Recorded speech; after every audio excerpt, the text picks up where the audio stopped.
अस्सलाम वालेकुम जी। आज की जो हमारी क्लास है वो व्यू से रिलेटेड है कि व्यू के अंदर हम सिर्फ अपने काम को मुख्तलिफ ज़ाविये से देख सकते हैं, नहीं मुख्तलिफ अंदाज से देख सकते हैं कि आया जो हमने काम किया वो किस तरह से व्यू हो रहा है हमारे पेज के ऊपर। तो सबसे पहले हमारे पास रीड मोड दिया हुआ है, लेकिन नॉर्मल तो आपके पास डिफ़ॉल्ट प्रिंट लेआउट ही होता है। लेकिन जब आप रीड मोड पे क्लिक करते हैं तो फिर वो आपको एज अ रीडिंग स्टाइल में दिखा देता है कि ये आपने जो काम किया था वो पहला पेज आपका ये हो गया, दूसरा पेज ये हो गया और तीसरा पेज आपका ये हो गया। इसी तरह व्यू के अंदर आप आ गए, अगर आप लेआउट में जाके यहाँ पे पेज लेआउट पे क्लिक कर देते हो तो आपको काम दोबारा उसी कंडीशन में दिखा देता है जैसे आपको पहले नज़र आ रहा था। इसी तरह पेज लेआउट के अंदर भी मुख्तलिफ एक कॉलम लेआउट में आप देखना चाह रहे हैं, यानी ये कॉलम लेआउट था और ये आपका पेज लेआउट था। अच्छा, इसके अंदर यहाँ पर हमारे पास हमने यहाँ पर इसको व्यू में आए, एडिट डॉक्यूमेंट मोड पे जाना चाह रहे हैं तो एडिट डॉक्यूमेंट यानी कि उसी स्टाइल पे वापस लेके आ जाएगा जिस स्टाइल से आपने काम को शुरू किया था, यानी कि पेज लेआउट। वेब लेआउट भी कुछ ऐसा ही है कि आप काम सिंपल लाइन वाइज आप देख सकते हैं। आप यहाँ पर आपको कोई भी पेज मेंशन नहीं हो रहा, यानी जितना भी आपने काम किया है जिस तरह के आप एज अ वेब पेज पे देख रहे होते, यहाँ पे सिर्फ आपको काम नज़र आएगा, अलग अलग पेजेस नज़र नहीं आएंगे। यहाँ के जब आप प्रिंट लेआउट पे क्लिक करके देख लेते तो यहाँ पे आपको मुख्तलिफ पेजेस भी नज़र आ रहे थे कि ये आपका बीच में डिफरेंट पेजेस का आ रहा था, लेकिन वेब लेआउट में डिफरेंस नहीं आता। आउटलाइन, आउटलाइन के अंदर भी बिल्कुल सेम टू सेम यही सेटिंग्स होती हैं। तो यहाँ पे अगर कोई काम आपने ग्रुप वाइज किया होता, क्योंकि हेडिंग वाइज किया होता, सपोज करें कि ये आपकी हेडिंग है, हम दोबारा इसको व्यू में आते हैं और प्रिंट लेआउट पे आ जाते हैं। अब अगर हमने हेडिंग वाइज काम किया होता तो हम एक काम ये कर लेते कि हम ये, और हमारे पास फाइल मौजूद है, यहाँ से हम उस फाइल को खोल लेते हैं हेडिंग नंबर की।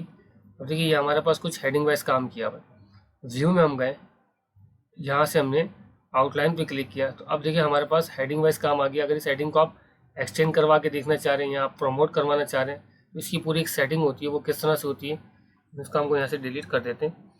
यहाँ पे हेडिंग पे हमने क्लिक किया और यहाँ पे हमने प्रेस कर दिया एक्सपेंड।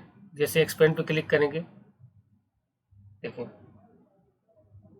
क्योंकि अभी हमने इन हेडिंगों के ऊपर मजीद सेटिंग नहीं करवाई, वो सेटिंग ये होती है कि आप इसको लेवल 1 रखा हुआ आपने। अगर आप इसको लेवल 1 के बजाय फॉर एग्जांपल इस पर क्लिक किया आपने और इसको लेवल 2 कर दिया, यहाँ पे क्लिक करके इसको लेवल 3 कर दिया, तो ये इन सब की सब हेडिंग्स बनती जा रही है 4 कर दिया। अब जब यहाँ पे आप क्लिक करेंगे तो देखिए जैसे हमने इसको यहाँ से क्रॉस किया तो ये सब के सब हेडिंग्स के जो डिटेल्स थी वो हट गई, लेकिन जैसे आप यहाँ पे एक्सपेंड करेंगे तो वो सारी डिटेल्स आपको शो करवा देगा।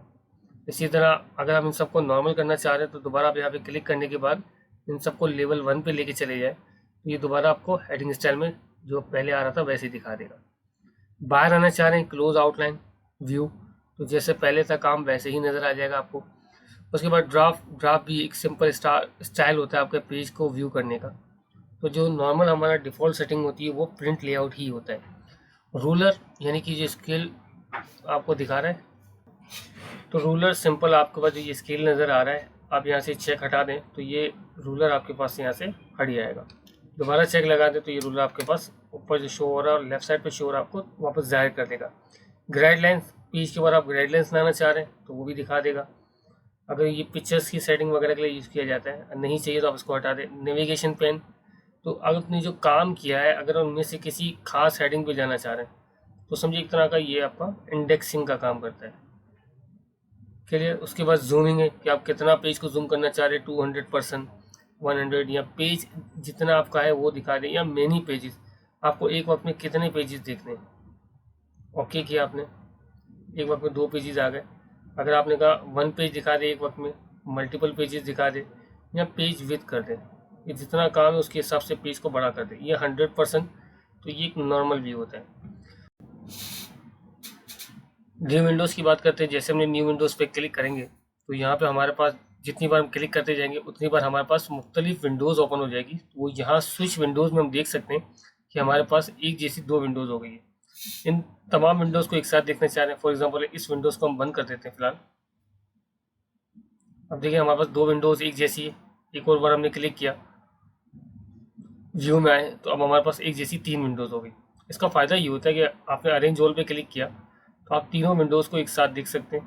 क्योंकि हम एक बंद कर देते हैं, दोबारा अरेंज ऑल पे क्लिक करते हैं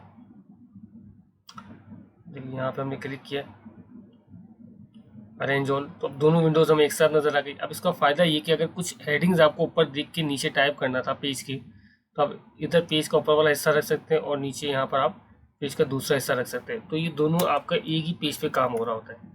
अब भले आप इसे बंद कर दें और इसे मैक्सिमाइज़ कर दें, तो देखिए यहाँ पर भी वही लिखा हुआ आ गया। इसी तरह आपके पास स्प्लिट दिया हुआ है।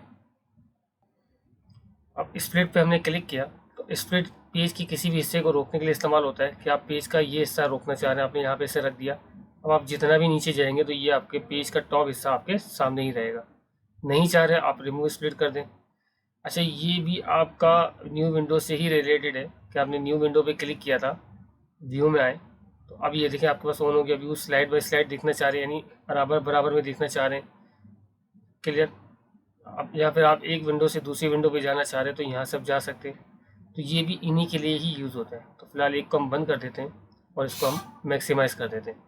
उसके बाद आखिरी में हमारे पास मैक्रोज मौजूद है। मैक्रोज का इस्तेमाल किसी भी डिज़ाइन को या किसी काम को कॉपी करने के लिए इस्तेमाल किया जाता है। फॉर एग्जांपल आपने कहा रिकॉर्ड मैक्रो और यहाँ पे आपने रिकॉर्ड का नाम दे दिया, फॉर एग्जांपल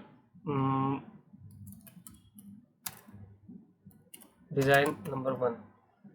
कीबोर्ड की शॉर्टकट की बनाना चाह रहे हैं आप तो यहाँ पे आप, अच्छा क्योंकि हमने नाम जो दिया था, दोबारा आते हैं रिकॉर्ड मैक्रोज, नाम हम यही मैक्रोज 1 रख लेते हैं यहाँ। फिर ABC, क्योंकि स्पेस दे के हम नाम नहीं दे सकते। कीबोर्ड में आप आए, आपने कहा कि इसकी शॉर्टकट की भी बनाना चाह रहे, प्रेस न्यू शॉर्टकट की, तो आपने कहा कंट्रोल शिफ्ट A असाइन किया और क्लोज कर दिया।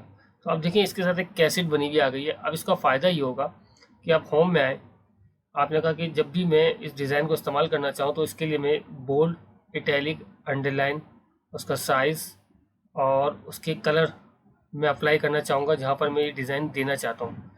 ये सेटिंग करने के बाद आप दोबारा व्यू में गए और आपने यहाँ पे आकर स्टॉप रिकॉर्डिंग कर दिया। अब इसका फ़ायदा ये होगा कि सपोज़ करें आप वो स्टाइल यहाँ पर देना चाह रहे हैं, सेलेक्ट किया, कंट्रोल शिफ्ट A दबा दिया आपने, यहाँ पे देना चाह रहे हैं स्टाइल, तो ये एक डिज़ाइन आपका रिकॉर्ड हो चुका है कि जब भी आप इसे अप्लाई करना चाहें तो आप इसे यहाँ से सेलेक्ट करके दे सकते हैं डिज़ाइन को।